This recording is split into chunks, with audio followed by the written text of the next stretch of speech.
uma questão de bombas do ENAD. Essa questão é uma questão discursiva, de maneira que vocês podem baixar o gabarito e a resposta esperada lá no sistema do INEP, no site. No entanto, eu fiz questão de trazer para cá também, para explicar como também de uma forma mais dinâmica, vamos dizer assim. A questão trata do uso de catálogos de bombas, além dos conceitos que já foram tratados em questões anteriores que eu mostrei aqui. Tá? Então, o engenheiro que vai escolher uma bomba para trabalhar, para satisfazer sua demanda por água, ele vai ter que saber escolher essa bomba nos catálogos de bomba.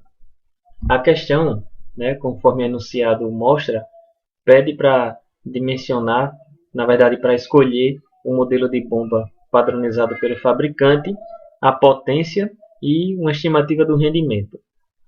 Tá? O sistema elevatório tem que servir a 750 pessoas, com consumo diário de 200 litros por dia, por habitante, indicador este comum neste tipo de dimensionamento de estimativa de vazão.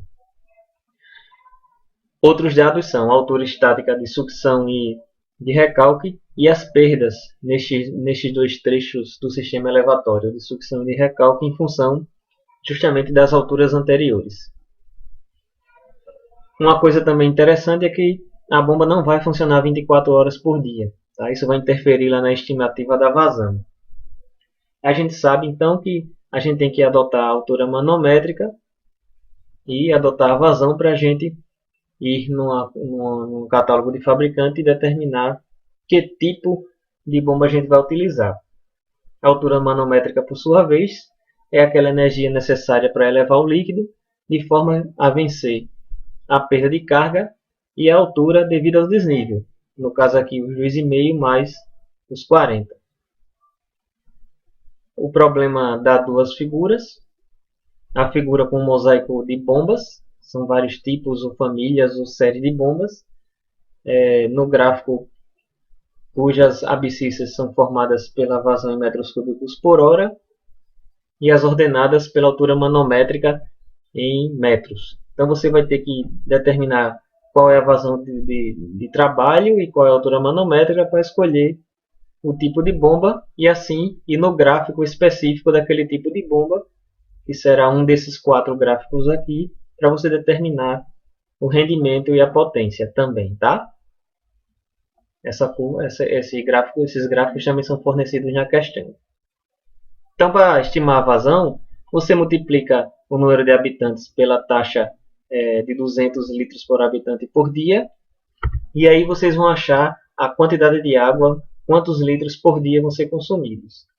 Mas como a gente precisa transformar isso em metro cúbico por hora, a gente sabe que 1 metro cúbico é igual a 1000 litros, e a gente sabe que um dia tem 24 horas. Agora, cuidado porque, como eu falei antes, vocês não vão utilizar as 24 horas, vocês vão utilizar as 6 horas, tá? De maneira que vocês acham aí 25 metros cúbicos por hora. Aquele outro valor ali em metros cúbicos por segundo foi só para mostrar para vocês que, se fosse o caso, vocês teriam que trabalhar com esse valor aí. Mas não é comum em catálogo de bomba esse tipo de valor. A altura manométrica, então, vocês precisam achar a altura manométrica somando a altura geométrica mais as perdas. Tá? A altura geométrica, que é aquela altura que você vê, é composta pela altura de sucção de 2,5 mais a altura de 40 no recalque. Somando-se, você chega ao valor de 42,5 metros. As perdas, o enunciado nos diz que a perda na sucção é 60% da altura estática de sucção, a perda no recalque é 40% da altura estática do recalque. Somando tudo dá 17,5. De maneira que a altura manométrica é perda mais altura geométrica sendo 42,5 e as perdas totais 17,5 metros. A altura manométrica, que é a energia necessária para elevar o líquido, 60 metros.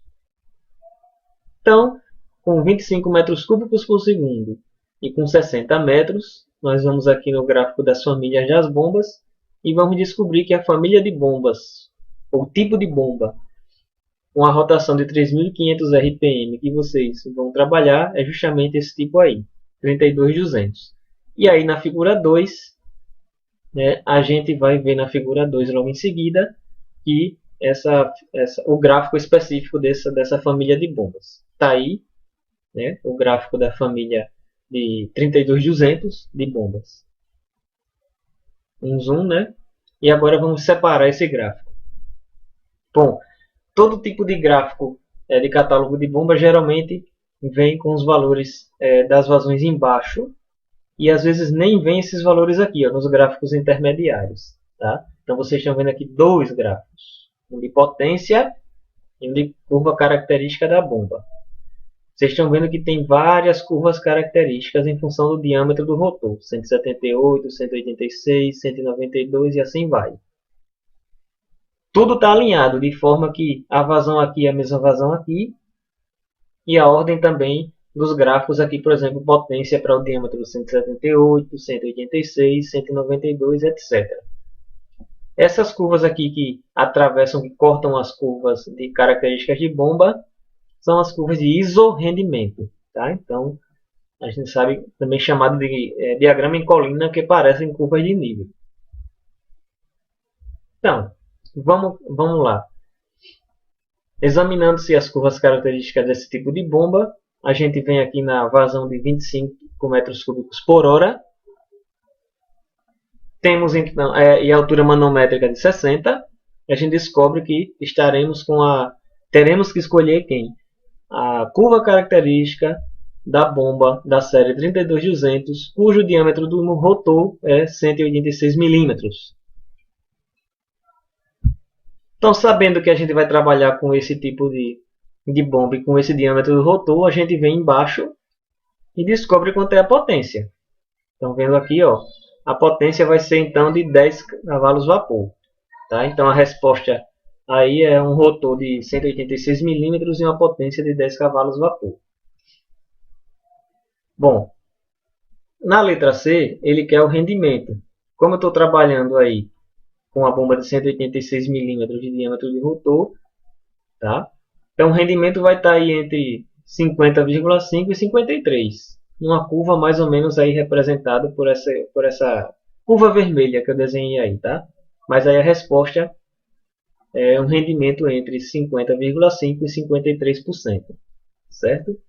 Então a questão termina aqui e em breve teremos mais questões de hidráulica do ENAD. Obrigado.